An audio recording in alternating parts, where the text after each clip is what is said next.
तो भाई कैसे हो आप सब। आज अपना ब्रह्मचर्य का दिन और अभी सुबह हम वर्कआउट करने आए हुए थे। वैसे तो आज मंगलवार है तो मंगलवार हम जिम तो करते नहीं और ना इतना हार्ड वर्कआउट करते, बस नॉर्मली अपनी योगा करते हैं। तो वही करने आए हुए थे पार्क में अभी।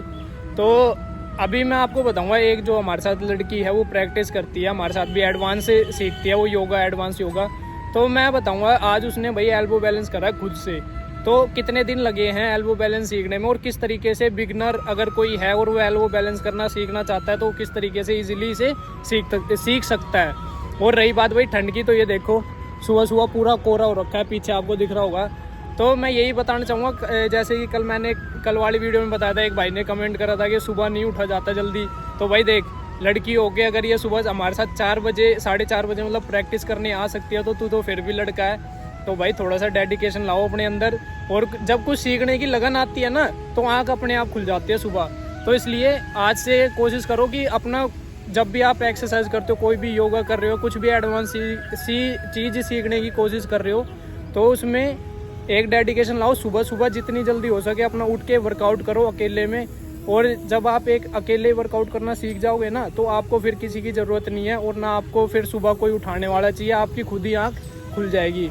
तो चलो भाई, अब मैं बताता हूँ आपको कि आप किस तरीके से इजीली एल्बो बैलेंस कर सकते हो। पहले थोड़ा सा हम अपना स्ट्रेचिंग वगैरह कर ले, फिर उसके बाद सीधा एल्बो बैलेंस में मिलता हूँ कि एल्बो बैलेंस आप किस तरीके से कर सकते हो। तो भाई हमारा जो रनिंग के बाद का वर्कआउट है वो बिल्कुल ख़त्म हो गया था, तो सोचा मैंने क्यों ना पहले थोड़ी सी एक अपनी फ्लेक्सिबिलिटी थोड़ी आपको दिखा दी जाए और एल्बो बैलेंस से आप क्या क्या कर सकते हो वो भी आप देख सकते हो इस वीडियो में, जैसे कि मैंने करके भी दिखाया है। एल्बो बैलेंस के साथ साथ आप इसी में सिरासन भी कर सकते हो और डी मतलब चक्रासन जिसे बोलते हैं वो भी आप कर सकते हो, जैसे कि अभी मैं बन के से दिखाता हूँ आपको। बस इसमें यही है कि थोड़ा सा डर लगता है, लेकिन 1-2 बार जैसे आप ट्राई करोगे तो अपने आप ही डर निकल जाता है। फिर आप इस तरीके से चक्रासन भी करना सीख सकते हो एल्बो बैलेंस में ही। तो इसलिए एल्बो बैलेंस के भाई काफ़ी ज़्यादा फ़ायदे देखने को मिलते हैं अगर आप कुछ भी योगा में एडवांस सीखते हो तो चलो ये तो बात रही अब मेरी। अब मैं बताता हूँ कि अगर आपको एल्बो बैलेंस सीखना है तो आपको स्टार्टिंग कहाँ से करनी सही रहेगी। देखो सबसे पहले ना आपको इस तरीके से पुशअप्स लगाने हैं एल्बो की सपोर्ट के साथ पुशअप्स, जैसे ये अभी लड़की लगा रही है। तो इस तरीके से ये बिल्कुल ना बिगनर है एक तरीके से, तो अभी इतनी मतलब अच्छे से नहीं लगा पाती। इस क्लिप के बाद मैं भी एक बार आपको लगा के दिखा दूंगा कि आपको किस तरीके से एल्बो विद पुशअप्स करनी है। इससे होता क्या है कि आपकी एल्बो थोड़ी सी मजबूत बनेगी और उससे आप इजीली अपना एल्बो बैलेंस कर सकते हो या सीख सकते हो। और भी काफ़ी सारे बैलेंस है जो कि इस तरीके से पुशअप्स लगाने से आप वो सारे बैलेंस इजीली कर सकते हो। तो सबसे पहले तो आपको यही पुशअप्स करनी है, फिर उसके बाद आपको नेक्स्ट जो स्टेप है वो मैं अभी बताता हूँ आपको। पहले पुशअप्स देख लो एक बार, इनकी सही मूवमेंट क्या होनी चाहिए। अभी तो ये लड़की कर रही थी, तो ये आपको रेपिटेशन जो इसके लेनी है वो 10 से 15 ले सकते हो अगर आपकी अभी स्टार्टिंग है तो। अगर आपको काफ़ी टाइम हो गया है तो आप वही 20-25 से मतलब थोड़ा प्लस ही कोशिश करना कि उससे ज़्यादा प्लस ही लगे। तो ये है इसकी एकदम सही मूवमेंट, ये इस तरीके से आपको पुशअप्स लगानी है।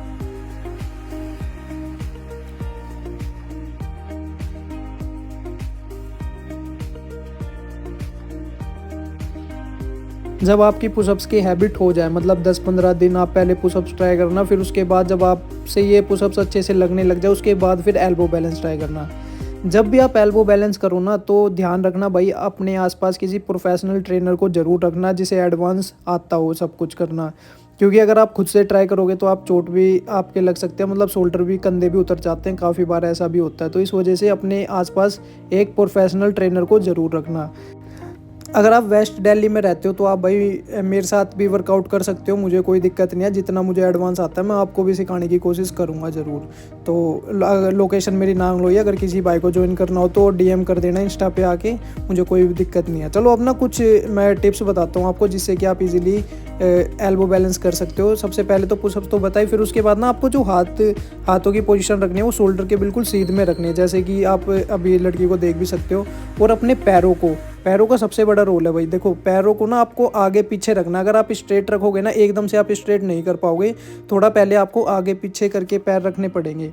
और पैर बिल्कुल आपको ढीले छोड़ने हैं। अभी इस लड़की से क्यों नहीं हो पा रहा, क्योंकि इसने पिछले वाला पैर अपना बिल्कुल टाइट कर रखा है। जो इसका राइट लेग है वो बिल्कुल मतलब टाइट रख रखा है, और लेफ्ट लेग वो फिर भी चलो थोड़ा ढीला छोड़ देते हैं। लेकिन आपको कोशिश ये करनी है कि दोनों पैर आपको ढीले छोड़ने हैं। और फिर जब आपके आसपास कोई प्रोफेशनल ट्रेनर होगा ना, तो आपको डी बनने की भी कोशिश करनी है। डी बनने से क्या होगा कि आपके अंदर का डर निकलेगा। जैसे कि अभी मैंने सबसे अपनी स्टार्टिंग वाली क्लिप में आपको बताया था कि एल्बो बैलेंस के साथ साथ आप डी भी बन सकते हो। तो वो यही तरीका है। अगर आप एक बार गिरने से बचना सीख गए तो आप एल्बो बैलेंस करना भी इजीली सीख जाओगे।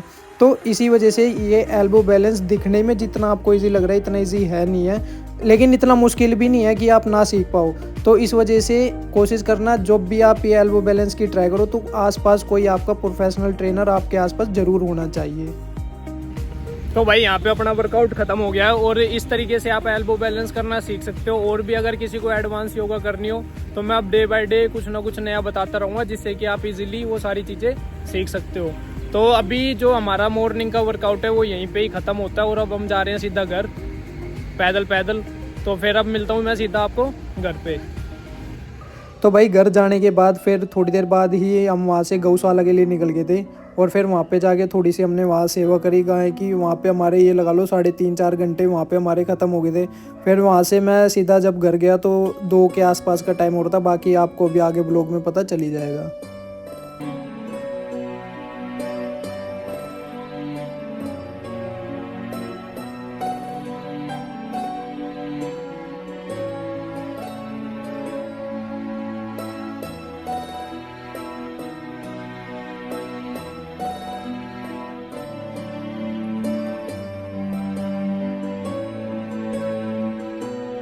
तो यहाँ पे हमारे भाई जब टाइम पूरा हो गया तो उसके बाद ये रोने लग गया कि मुझे घर नहीं जाना और यहीं पे गाय के पास ही रहना है। तो इस वजह से फिर घर तो जाना ही था। लेकिन तो भाई ये थी आज की सेल्फी। एक बार बता देना तुम्हारा भाई कैसा लग रहा है। तो भाई गौशाला से आने के बाद अब हम अपना पानी का टारगेट कंप्लीट करेंगे। दोपहर के अभी 2 बज रहे हैं, तो 2 बजे तक का मतलब आधा दिन तो मेरा ऐसे ही निकल गया। अब बाकी आगे का बताता हूँ।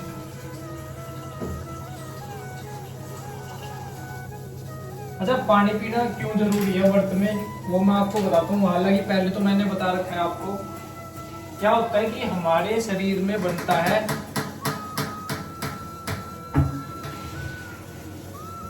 तो पानी पीना क्यों जरूरी है व्रत में बार बार, तो मैं आपको बताता हूँ। हमारे पेट में बनता है HCl, जिसकी फुल फॉर्म होती है हाइड्रोक्लोरिक एसिड, जो कि हमारा खाना पचाने के काम आता है।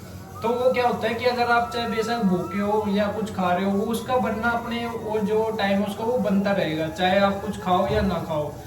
जब ये खाली पेट ये बनता है तो इसका क्या काम होता है, जो खाने पचाने का। लेकिन अगर आप टाइम पे अब व्रत में कुछ खाओगे तो हो नहीं, तो इस वजह से ये क्या करता है कि हमारे अंदर से आंतड़ियों को ही खाना स्टार्ट कर देता है। तो इस वजह से कहते हैं कि ये हाइड्रोक्लोरिक एसिड ज्यादा मात्रा में ना बढ़े, इस वजह से मतलब बार बार पानी पीते रहना चाहिए। और हल्का सा जब भी पानी पियो तो थोड़ा सा निवाया करके पानी पियो।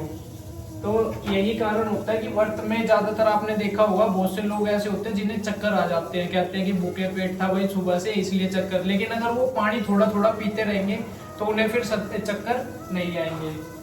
तो इसलिए व्रत में पानी पीना बहुत ज्यादा जरूरी है। तो भाई अभी दोपहर के 2 बजे तक का ये था अपना टाइम, और अब मैं 2 घंटे अपना रेस्ट करूंगा। फिर उसके बाद शाम को मंदिर, घर पे थोड़ी सी पूजा। चलो मैं बता ही दूंगा खैर, क्योंकि आपने कमेंट में कह ही दिया एक दो ने कि भाई अपने फुल डे का व्लॉग दिखाना है। तो आज से यही स्टार्टिंग है अपने पूरे दिन का। अब मैं व्लॉग आपको दिखाया करूंगा कि पूरे दिन में क्या क्या करता हूँ। बाकी सपोर्ट तो आपको ही दिखाना है फिर। तो भाई अब बज रहे थे शाम के 6 और पहले मैं मंदिर गया। मंदिर से आने के बाद घर पे पूजा करी, क्योंकि अगर आप मंदिर जाते हो और घर पे पूजा नहीं करते तो आपका फिर पूजा करने का कोई भी फ़ायदा नहीं है। तो इस वजह से घर पे पूजा करनी भी बहुत ज़्यादा ज़रूरी होती है। और ये है भाई जो कि मेरी भाभी माँ ने बनाए थे, वही चूरमा, और यही मैंने कान्हा जी को भोग लगाया। और यही फिर बाद में मैंने भी खाया था, क्योंकि रात के समय कुछ ना कुछ मीठा खाना होता है व्रत में।